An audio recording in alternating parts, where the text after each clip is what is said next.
All right, welcome to The Explainer. Today we're going to dig into the very complex business of Tesla and really look at it from an investor's point of view.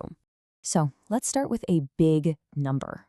A really big number, $1 trillion. At its peak, Tesla hit that staggering market cap again and again. You know, that's a club that very, very few companies ever get into. I think only 6 US companies in history have done it. But, as any investor will tell you, getting to the top of the mountain is one thing. Staying there, that's a whole different ballgame. And when you look at Tesla today, the picture is, well, let's just say it's a winding road with some pretty big challenges ahead. So the big question is, what's the real state of Tesla's business right now in 2026? Let's dive in. In the next few minutes, we're going to give you the key data and the context you need to figure out exactly where this company truly stands. Okay, so to really get your head around Tesla, you have to understand this fundamental conflict, this tension at the very heart of the company. It's like there are two completely different stories being told at the same time. So on one side, you've got the bull case, right? This is the story of the world's most valuable automaker, a total game changer leading the EV market. But then you have the bear case, and that story is all about sales slumps, a volatile stock, and some pretty major controversies. All right, let's see how this all got built. We have to start with the foundation, the thing that brings in the money. It's core car business. So as of right now, the car side of things is really held up by these 4 key players. You've got the Model 3 and Model Y, which are just everywhere in the consumer market. And then you have the Cybertruck and the Semi, which are Tesla's big push into the truck world. And this timeline, it's pretty cool. It really shows you the rhythm of innovation that's powered the company's growth. I mean, look at it. From that original Roadster all the way to the Cybertruck, they've been rolling out a new major product pretty much every couple of years. But here's the thing, the real investment pitch for Tesla has never just been about the cars. It's always been about building this whole, fully integrated ecosystem of energy and services. And this chart, this really tells a story. I mean, sure, cars are the main event, making up almost 90% of sales. But look at the energy side. It's already over 10%.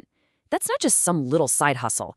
It's a serious business segment that helps them not be so dependent on just selling cars. And this whole ecosystem, it's designed to kind of lock you in a good way. You've got energy storage like the Powerwall for your home, their supercharger network, which is so dominant, it's basically becoming the industry standard. And then they're pushing into stuff like insurance and, of course, the big one, a robotaxi network. Okay, so you've got the cars, you've got the ecosystem. What do the numbers actually say? Let's take a look at the books, because this is where things get really interesting for any investor. Wow, okay, this table really sums up the wild ride Tesla's been on. I mean, just look at 2018. They were losing almost $1 billion. Fast forward just 5 years to 2023, and they're pulling in nearly $15 billion in profit. That's incredible. But, and this is a big but, look at the 2025 numbers. That's a huge dip in net income, and that probably tells a story of tougher competition, price cuts around the world, and just pouring money into those big future projects. Now, where are they selling all these cars? Well, the US is still home turf, about half their sales. But the really critical piece of this pie is China, making up over 1/5 of their entire business. So yeah, it's a massive engine for growth, but it also brings a ton of geopolitical risk to the table. And that risk with China, that's just one piece of the puzzle.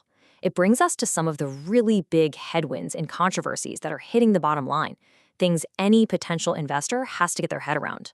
So, what are we talking about here? If you look at public records in the news, you see the same kinds of risks popping up over and over.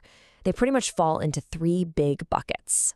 First up, you've got leadership and governance, stuff like that SEC fraud charge over the funding secured tweet or that huge $56 billion pay package getting shot down in court.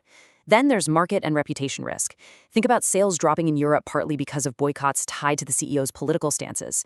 And last, you have the pure execution challenges, recalls, production delays. I mean, who could forget production hell with the Model 3? They really struggled to build those cars at scale. So, with all those risks, why is the valuation still so high? Well, here's the crucial part. The long-term bet on Tesla was never just about being a car company. It's a bet on a much bigger, much more ambitious future built on autonomy and AI. And right at the center of that vision is something called the Tesla network. The idea here is to basically turn every Tesla out there into a robotaxi that could make money for its owner when they're not even using it. It's a pretty radical idea. And they're not just talking about it. They're building the actual hardware for this future right now.